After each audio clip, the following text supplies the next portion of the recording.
آیت اللہ دستغیب اپنی کتاب کے اندر لکھتے ہیں کہ میں حج پہ مسافرت میں تھا تو ایک شخص کویت سے آیا ہوا تھا، اس نے یہ واقعہ بیان کیا کیونکہ بہت عبادت گزار تھا، پرہیزگار تھا۔ اس نے کہا کہ میں اپنے علاقے میں کویت کے اندر ایک دن خواب میں نے دیکھا کہ میں ایک جگہ سے گزر رہا ہوں، یقیناً جنت کی جگہ ہے، ایک محل بنا ہوا ہے، اس محل پہ ایک نام لکھا ہوا ہے۔ کہتے جس کا نام لکھا ہوا تھا میں جانتا تھا، وہ شخص محلے کا تھا۔ اس کی اس محل کی ہیبت کو دیکھ کر، اس کے کام کو دیکھ کر میرے دل میں رشک پیدا ہو گیا کہ کیا مقام ہے اس شخص کا۔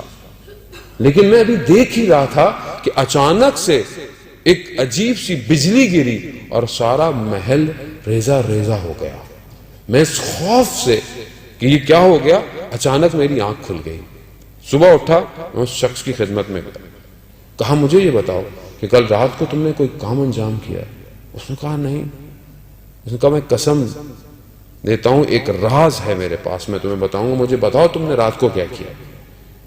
کہتے رات کو میں اپنی والدہ کے ساتھ کسی بات پر تلخ کلامی ہو گئی، بات اتنی بڑی کہ مجھے اپنی والدہ کو تھپڑ لگانا پڑ گیا۔ تو وہ شخص کہتا ہے کہ پروردگار نے تمہارے نیک اعمالوں کی وجہ سے تمہیں ایک مقام دیا تھا، تم نے اس عمل کی وجہ سے سارا مقام ختم کر دیا۔ عزیزان محترم، ہمارے لیے تو چھوٹی سی بات ہے، کیونکہ برزخ دیکھ نہیں رہے ہم لوگ، ہمیں نظر نہیں آتی برزخ۔ اب جس کو کیمرے لگے ہوئے ہوتے ہیں، آپ گاڑی کی رفتار کیوں آپ ہلکی کرتے ہیں؟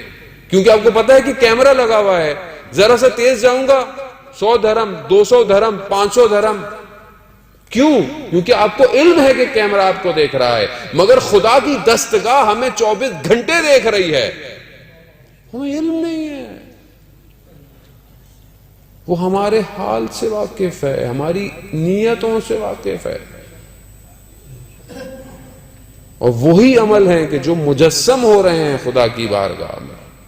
عزیزان محترم، یہ ایک واحد اگر درس ہم امام کی زندگی سے سیکھیں کہ امام بردباری اور وقار و متانیت میں مطمئن اور اطمینان رکھتے تھے۔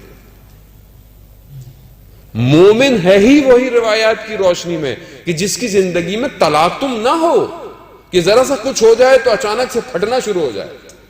مومن وہ ہے جو پروقار ہو، کیونکہ جب تک آپ اپنے اعصاب پر قابو رکھیں گے تبھی تو آپ کچھ کر سکتے ہیں، تبھی تو آپ مسائل کا حل نکال سکتے ہیں۔ لیکن اگر آپ کو اپنے اعصاب پر قابو نہ ہو،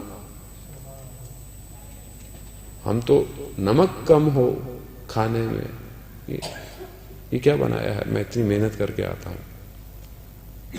ماں باپ تو ہم لوگ، آپ پرانے لوگ، آپ کو کیا پتا؟ قرآن نے، مطلب قرآن نہیں جانتا تھا کہ کیوں بولا کہ اپنے والدین کے ساتھ احسان کرو، نیکی سے دیکھو۔